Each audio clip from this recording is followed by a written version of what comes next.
and welcome to another episode of Horror Movie Night. This week, we are talking about a movie that gives us the most intense, insane 3D effects you've ever seen. Do you want a frisbee flying straight at your face in slow motion? We got that shit. Do you want a microphone that just weirdly points directly at you and then just hangs out there for about 5 seconds? We got that shit too. Do you want a weird monster that spits fire in someone's face for no explainable reason? That is also there. We've got Amityville 3D as picked by Brian. So Brian, besides all of the extreme cool 3D effects, why did you pick Amityville 3D?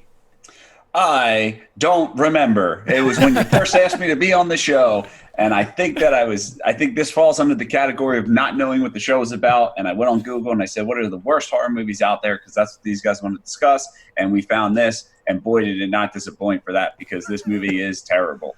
It is the movie that stopped the Amityville films from being released in theaters until the remake in 2005. This movie was actually my first Amityville movie because it's a PG-13 movie. So I was like, okay, that should be fine to rent. And I don't think I ever finished it because, boy, is it boring. It is a slow movie, which, like, the best part is the last, 5 minutes of the movie, but it could have been a 20-minute short to get me there. I didn't need the full 85 minutes to get me there. But this is something. Scott, you've been weirdly quiet.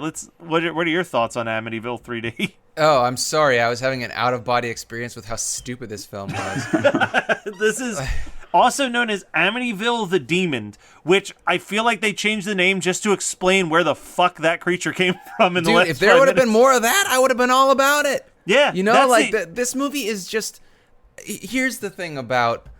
And I've said this before about haunted house movies. They've got to be absolutely terrifying for me to give a shit, because I just don't really like haunted house movies. But you give me a Conjuring or I don't fucking know. Like, The Conjuring is what comes to mind. But, you give me an actually scary, unnerving haunted house movie, and it's the best thing in the world, right? To me. But there is no happy medium. It's either complete shit like this, or the original Amity, or basically any haunted house movie. So the worst part about this movie, I mean, there's a lot to hate about this movie, but it's the false advertising of it. Brian, do you remember the VHS box for Amityville 3D? With the hand with the hand out? Yeah. So it's the cover is the house with a demon hand coming out, and then the back of the box, the only picture on the back of the box is the guy getting pulled into the water by the demon. So I'm like, yo, this movie's going to be fucking wild. When I was a kid renting it. Then I was like, what is this? This is so... Now, I will say this thing. This is one of the first thoughts that came into my head when I hit play on this movie. I get the appeal of the actual Amityville house. It is a creepy, weird, architecturally built house. But that's where my praise stops for this movie. So then... I like the original Amityville a lot. It's 30 minutes too long for sure. It's about 50 minutes too long. Yeah, it's very long. But I will not say that the best part of that movie is the fly scene. So I don't know why that's They would do it twice. Why they would do it twice. Plus, it's a haunting movie, but you know what makes a little bit sense? A priest trying to bless a house that's getting fucking attacked by flies, and then a voice tells him to get out and he runs away. Not flies sucking the soul out of a human being until they're dead. That makes no sense. Well, the thing that really bothers me about this movie as well is the idea that almost everyone dies outside of the house. That the house is actively controlling the entire world to protect itself. Yeah. That is so insane. But I also think that this movie, the 3D, I said it in the beginning as a joke, but honestly, the movie just feels oh, it's part 3. 3D is really popular. Figure out a way to make this 3D. Because 99% of the movie is just the most mundane 3D shit. Not even being used in a jump scare way or anything. It's literally the only other movie that I could compare it to is Friday the 13th 3D is the same way. Where it's just a dude playing with a yo-yo for some reason. It's just oh shit, we gotta really get our money's worth out of these fucking cameras. At least Jaws 3D. There's a lot to hate about Jaws 3D. But at least Jaws 3D, seemingly realize what they were doing with the cameras and had like, you know, things that made sense in the movie plot, like a killer whale jumping up at the screen, or like the floating arm and the floating fish heads and stuff like that. Like they actively tried to do something with the subject matter to make sense instead of just being like, fuck, we haven't had a 3D shot in 10 minutes. Shove this boom mic into the camera real quick and we'll just hold on it for a little bit. Yeah, just in case the audience is looking at their shoelaces, let's just really hold it so they don't miss this great fucking thing. It was like a 3D ride at Dutch Wonderland. You know, like That's exactly, it was like, I thought that the whole time I was watching it was that this is like when you go to like a Busch Gardens or like pretty much a not Disney World park and they have a 3D attraction that's been sitting there since like 1994 where like there was still something exciting just about having a thing pop out of the screen. So it's like just throwing everything. Like the plot line is just based on how many things can we make this character in this ride accidentally drop stuff at the camera and nothing else. Like the fucking frisbee shot specifically drove me insane because it is like the slowest moving frisbee I've ever seen captured. Like, Well, at least that means you can catch it, right? yeah, Yeah. I'm not bad at frisbee. No, You know, I don't won't mean brag you about a lot of particularly. I things, just but- mean no. Sorry. As soon as I said that, I was like, shit, that sounds mean. What I meant was literally anyone could catch it. Listen, ladies out there listening, I can't do a lot of things. I can't swing a baseball bat. I can't catch a football. But if you need a man that can catch a frisbee and kick a hacky sack, I'm your guy. Oh my god. or a Matt dog. Kelly. You can get a dog. A dog can catch a frisbee. Sorry, I thought can you a were just going to dog- say that he could kick a dog. I was like, what? No, but a dog can't kick a hacky sack, so that's one thing where I'm better than a dog. Boom. But a dog is less needy, and I need to feed them and take them out every day. That is also sadly accurate. So the movie opens with the two main characters, including Tony Roberts, just whatever he's doing in this movie, just trying to shut down the big Amityville scam. And what an absurd, multi-layered scam it is. Oh, you mean the floating cotton ball? Yeah, the floating cotton ball, the guy in an all-black leotard holding it on a He's fishing like, line. you've seen me. Just like your entire plan falls apart with the slightest lightning bolt. Like it's such a bad plan. It's a bad scheme. And then they're like, they got thousands of dollars pulling this scheme. It's like, man, people are dumb. Which is no more different than how I feel looking at the news in 2020. Political humor. But then they find the gateway to hell, which is just a hole in the basement floor that someone tried to cover up with, 2 pieces of wood and call it a day. Yeah, come on now. I know who did that. It's fucking Brian. Brian's like, oh, I just found the tunnel to hell. Here are some boards that I found literally right next to it. That'll do. Now I can go back to sitting on the couch. Yeah, Jade's like, did you cover up the portal to hell? I'll get to it. Brian, seriously, I need you to really cover it up. Our whole family will die if you don't. All right, I'll take care of it. You got any wood? Here's a piece of wood. You know what? That's the thing, though, is that if they would have gone away from this being so much like shit that happens off screen or is supernatural, like cheapo supernatural, by being like a ghost, you know, because ghosts don't, you know, that doesn't, you don't have to see a ghost do anything for people to just react to the death or whatever, you know, like the priest that got his soul sucked out by flies. They're like, oh, he died of a heart attack.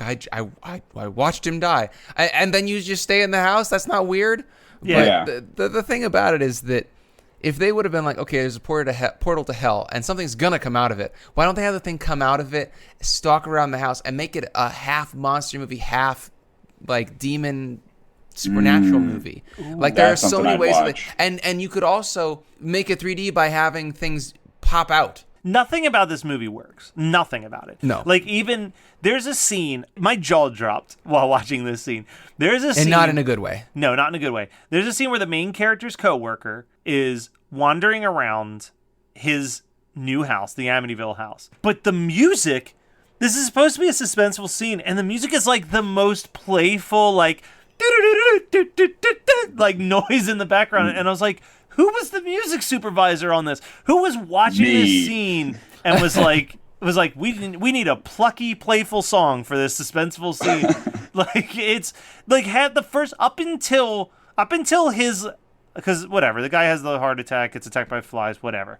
Up until the girl getting caught on fire, most of this movie is like the ghosts are just playing like they're punking them. Like, that's all that's happening. Yeah. Like, him in the elevator is out of fucking Roger Rabbit. Like, that is not a scene out of an actual horror movie with the shots of him, like, flying up to the ceiling and then, like, cowering down on the ground. Like, it is insane. Now, I enjoy the 3D skeleton after she's caught on fire. That was one of the, like, 2 things I liked, because I love me a skeleton. Let me see her bones. You didn't like the score, Matt? I enjoyed it. It was more fun. It made it more enjoyable. They're like, "What was that?" Well, we'll walk around the house like a skibidi-bop, looking for the ghost like a skibidi. It's not far off from what it actually is. Also, can we take a moment, because I didn't recognize her for a second, that Meg Ryan is in this How did you not movie. recognize Meg Ryan? She looks like Meg Ryan since she came out of the fucking womb. I don't know what. There was like a second I was like, huh, she looks familiar. And then like a couple seconds later I was like, that's Meg Ryan. So my note is Meg Ryan slumming it.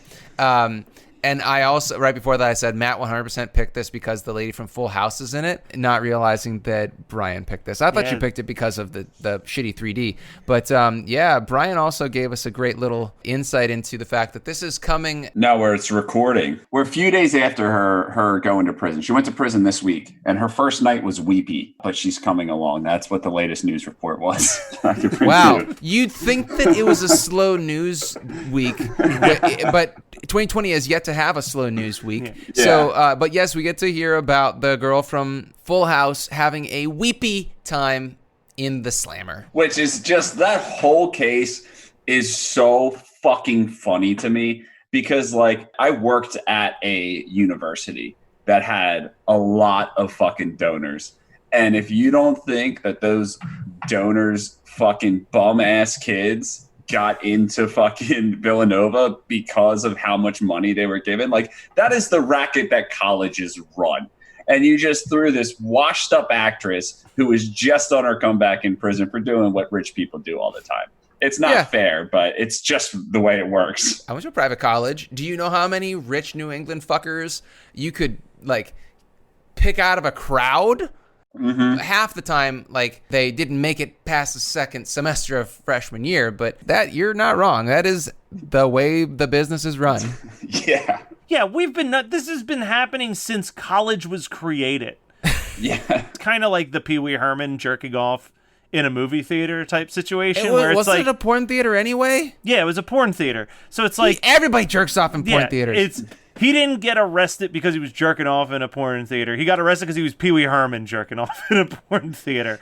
Like, well, he wasn't in the Pee Wee outfit, so let's not go that far. But that's what I mean. Like, he was Paul Rubens doing a thing, and, like, if this woman wasn't, you know, Aunt Jessie or whatever the hell her name is on Full House, it would have just been like, hey, stop doing that.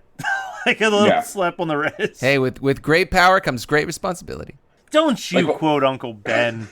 I've heard that quote too many times, and it should not apply to anyone on the Full House set. Hey, Matt, cut it out. No! God damn it. It's the Full House podcast where we tell you everything about Full House. I love the fact that within the last month, the singer of the show has become Brian after railing on Matt for being the singer of the show. I don't sing show tunes. I sing. That was a show news. Tune. No, but it's the news. I educate people. Alanis Morissette's hit song "You Ought to Know" is about Uncle Joey, allegedly. I can't confirm that, but I read it on a Reddit. Okay. Anyway, so Reddit. That's a Amityville Broadway 3D, also known as Tweed, the movie. Because literally no one wears normal clothes. Everyone is wearing tweed in this film. I want a tweed jacket. No, you don't. No, I promise you don't. They are very uncomfortable. But the tweed elbows. You know what I mean? No. Those are suede elbows on a tweed jacket. Yeah, that's I had one of those when I was. I think that we found one at Goodwill or something, and I wore it to a junior high dance. And I think that I also was wearing Dracar Noir, because that's what every boy in 1996 wore. And if you are wearing that in 2020, you need to stop it, because that shit smells like absolute gasoline. But yeah, so you don't want to wear tweed, I promise. But then I'll look fancy, and people will be like, wow, who's this fancy guy? And I'll be like, I'm from the You Got It Misters podcast, where we bring you everything full house like this. No, I'm done. I'm done. You know what Brian would do, though? He would be like wearing a tweed jacket with a pair of fucking sweatpants. You're damn right. Dude, I washed my Tommy Bahama wrong. I don't know what I did, dude. I did something when I washed it, and it just isn't comfortable anymore, and I don't know what to do. Maybe lose weight. I did. I lost too much weight. I'm 190 now. I was 216 when I got married. Well, I'm proud of you. Wow. Damn. Yeah. I'm proud of you. All right. So we already talked about how the demon that jumps out of the puddle and blows fire into somebody's face is pretty much the highlight of this entire movie. I gave a shout out to the skeleton. Is there any other moments that gave you even a glimmer of like, that wasn't so bad? There's a line here that I wrote down, and I don't fucking know. These are lines that I wrote down that I'm assuming that they were lines in the film. But one of them it says, "Did you know you can have sex with a ghost?" Yes, I knew that, but I don't remember why they're discussing that. I assume it's Laurie and Meg talking about it because every teenage girl wants to talk about sex, which makes no sense to me. That's like going back to My Best Friend is a Vampire, where every boy has had sex in high school. No, it's all a fallacy. I just said phallus. I mean, I believe that teenage girls talk about wanting to have sex. I believe that all women talk about wanting to have sex. I just don't ever think that I'm part of the equation when they're having that conversation. Listen, I don't think that women talk about or want to have sex. They just do it because they think that they're supposed to have sex with us. You know, like I think that women might talk about having sex with men, but what they're really wishing for is like a TikTok lesbian to come and sweep them off their feet. That's probably so. Anyway, the other thing I have is right after that, some sex-starved ghost with boobs up to here. Was that a line in this movie? It may have been. There was a lot of fast forwarding for me during this. Yeah, because like right after that, I said I could not give less of a shit about this movie, and that's my last note. So I don't know where I was in the like chronology of the film. Yeah, like for me, the only other moment that I was like, oh, you know what, I'll give this a shout out on the show. It's whatever. It's another jump scare. It involves a puddle again. But it's a nightmare sequence where the like burnt up, the dead, that just pops up. I was shocked that they killed his daughter in this movie. I really thought as we got to the last scene, I was like, okay, so we're doing like a poltergeist deal, right? Like they're gonna pull her out of that puddle, and then that'll be the happy ending of the movie. No, there's no happy ending. They just get out. They get out. The daughter's still dead. We're supposed to be happy that this divorced couple's daughter died, and maybe they'll get back together with their combined grief, which never happens. That sounds like a win. Yeah, that doesn't ever happen. But yeah, so that was Amityville 3D, a.k.a. Amityville the Beast, a.k.a. possibly the worst in the entire franchise. Wait, was it the Beast or the Demon? The Demon, whatever. I am having just a hell of a week. Brian, you picked this bad boy. What double feature are you thinking you want to pop on? I put this with House to give myself a good old day. I do enjoy House. House is fun. I that's not a bad choice. So here's the thing. Last week we talked about Spookies. Oh no. So, yeah, is Spookies a bad movie? Totally. Could Amityville 3D have used some of the shit that we saw in Spookies? Absolutely. So I'm gonna double feature this with Spookies. Amityville 3D is really missing some fart and muck monsters and a Spider Woman and a ton of other really crazy things. Instead, we just get one really good looking demon that jumps out of the water. And you barely even see it. Some poor fuck in the effects department spent 2 weeks on that, and some poor bastard stuntman was like, okay, I'm gonna have to hold my breath, live in this goo for 10 minutes while we take about 10 of these shots, and I'm gonna show up for 15 seconds. Oh, and probably less. Let's not even forget the hours of probably getting put into the full prosthetic. Yeah. The amount of time spent for what is a 10-second shot, which in their defense is the only memorable thing about the entire movie, is insanity. But yeah, spookies. Scott, how about you? What's your double feature with this? I'm going to go with The Gate because it felt like, a hole in the ground. Good call. You know what? It's so funny. When we were doing the polls earlier this year, I was like, man, I remember we had a lot of fun talking about The Gate, and I barely remember that movie again. Like, that movie is one of those movies that I always enjoy when I'm watching it, and then it's like complete brain dump like a couple weeks after I've watched it. Brian, what is something that you watched and want to talk about, or you still got nothing for us? I got nothing, man. I'm sorry, guys. I'm sorry. You're failing me. That's fine. At least I watched the shows or the movies that we're supposed to watch. It's true. You did watch what we needed to watch. I mean, this is our episode right before we drop not one, but 2 Christmas movies. So I have been doing a giant Christmas binge of all of these movies, but I wanted to talk about one that I had always known of but had never watched until this year. I'll Be Home for Christmas, starring Jonathan Taylor Thomas, which is on Disney Plus, and I found the movie to be an absolute delight. This may be because the first song you hear in the movie is that the douchey Chad guy pulls up in his truck and he's fucking blasting Blink-182's I Won't Be Home for Christmas.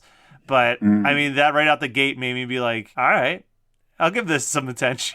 I actually did watch a movie this week that I forgot to bring up. I watched for the first time. I can't remember the name of it. Tell me about it. It is Saving Mr. Banks. I watched Saving Mr. Banks. Oh, it's a nice movie. It's a very nice movie. I liked it. I watched it in 4 settings. But is it very nice? Yeah, is it fabricated? She hated the Mary Poppins. If you do even like a little bit of research on the woman who wrote it, she thought that movie was the biggest piece of trash that's ever been created. So it wasn't completely fabricated. It was just the third act was fabricated because she didn't seem to like it very much throughout the entire movie. Yeah. Here's the thing. They do a very creative retelling, is that she did leave the movie premiere crying, but it wasn't crying because she was like, I was wrong this whole time. This is such a beautiful representation of my character. But it was literally that she thought that they had done so much damage to the character of Mary Poppins that she wouldn't have a career anymore. So they took a little bit of creative license. They're like, well, she cries at the end. We don't have to say why she's crying. We'll just let the audience jump to their own conclusion. Gotcha. Well, I enjoyed it. Yeah, it was fine. So, Scott, what have you watched this week that you want to promote? I want to talk about Gate 2, The Trespassers. Oh, what? Wow. Your double feature comes with a little extra piece. I love this. Yeah, that's probably also why it was on my mind. But yeah, Gate 2, The Trespassers is a contender for 2022 on this show. It's more fun than it should. I never had seen it until Scream Factory sent me a blue of it. And I was like, this is not, for like a sequel that no one talks about, it ain't bad. No, it's really not. Like, it's kind of a fun time. They couldn't get Stephen Dorff back for the second one, so that's fine. So they focus on his buddy from the first one, whose voice is only more abrasive in the second one. But it's fine, and there's also a lot of troll shit in it, which I think is really funny. So yeah, I enjoyed Gate 2, The Trespassers. It is definitely on my long list for HMN. I think that I probably have 12 movies queued up in front of it right now. So we'll see. But then I realized that I never mentioned this, but have we all seen Borat's subsequent movie film yet? Yes. What is your problem? I'm sorry. It's free. It's free to watch. I know. Dude, and it's fucking great. Like, I had very, very low expectations for it, and Borat's daughter is just fucking amazing. She really makes the movie, and like that's why it works, is because Sacha Baron Cohen knew that he could not pull off a second one without like someone to do a lot of the heavy lifting as far as the cringe comedy goes. And Brian, were you watching the father-daughter dance with your like hands half over your eyes like I was? So the father-daughter dance got me. There's two So things that made my jaw drop.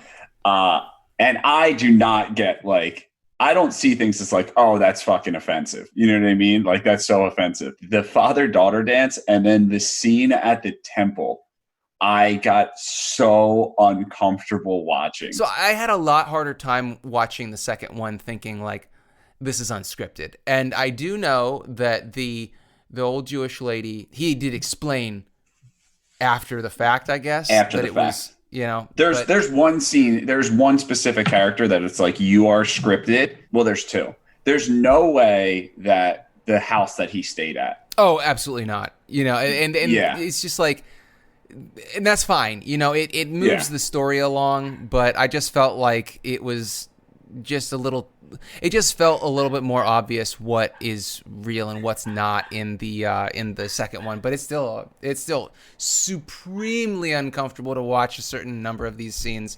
and so funny. I laughed so hard, and it just, I mean, it's one of those movies that's really a flash in the pan kind of movie. You can't really watch it and in 6 months and be like, man, that was like topical, but that's not what it's about. You know? Like Sacha Baron, or I should say the Borat comedy, like the Sacha Baron Cohen, that his comedy, because he's a phenomenal actor, it just falls under the same category as Jackass. So it's tough when I think it's like Dictator just didn't work. Oh yeah, Dictator was bad. You know what I mean? It's like, no, you need it to be pranks. Like your cast needs to be unsuspecting people, or it's just not funny. The humor's not funny as like a full-length film. I haven't even watched his like spy movie because I was so unimpressed by The Dictator that I haven't watched it. I feel like a big thing for me with those types of movies is like, it sucks, but like the reason why like I know that it's unscripted in something like Jackass versus something like Bruno a lot of the time is like picture quality. You know what I mean? Like, like if it looks like it's someone hiding in the distance filming, then it's probably an unscripted real thing. But like if it's pristine HD cameras, then I find it a hard time to think that someone is saying as awful of things as they're saying, knowing that they're in front of like a full camera crew. Like they can't play the like, well, I didn't know. It's like, there was like 4 dudes there with cameras and microphones. Yeah, so I don't like, I think the thing with This Is America or Who Is America? Oh, Who Is America? Oh my God, yeah.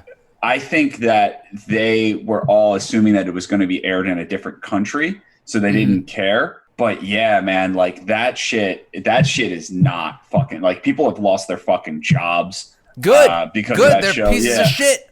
I think one of the funniest ones was he failed at one Republican, but it worked so fucking well for the episode. And it was the stuffed toy guns where it was teaching kids how to handle guns. And he's sitting down with the guy. He's like, so you want me to approve this? He's like, yeah. He's like, you're going to have a tough time finding a politician who knows nothing about this product that's just going to endorse stuffed animal guns. And then it was just the montage of every single one he got to do it. Jonathan was raving about that when it came out, and he just said like the guts that dude has to like just go all in on a bit. You gotta love it. All right, so that was Amityville 3D, also known as The Demon, came out in 1983, and it is not good. And we're about to talk about some Christmas movies that are in a weird realm of not good as well. One is a re-rental, so try to figure out what that one is. And the other one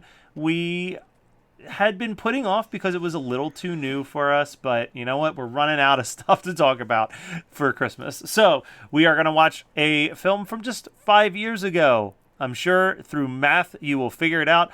But I can tell you real quick, by the time this comes out, I've either been on or will soon be on the Jersey Ghouls podcast for their Christmas month with my Christmas 365 co-host Dylan, and we had to talk about fucking Better Watch Out. Better Watch Out. What a piece of trash. Fuck that movie. We will never talk about that movie at our movie night. I just wanted to state that.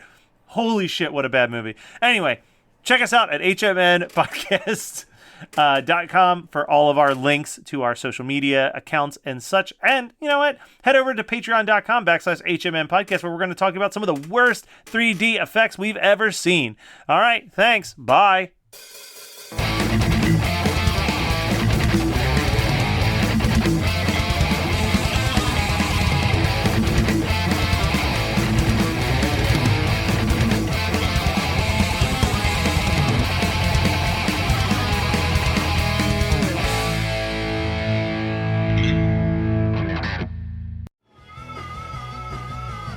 You're listening to the Geekscape Network.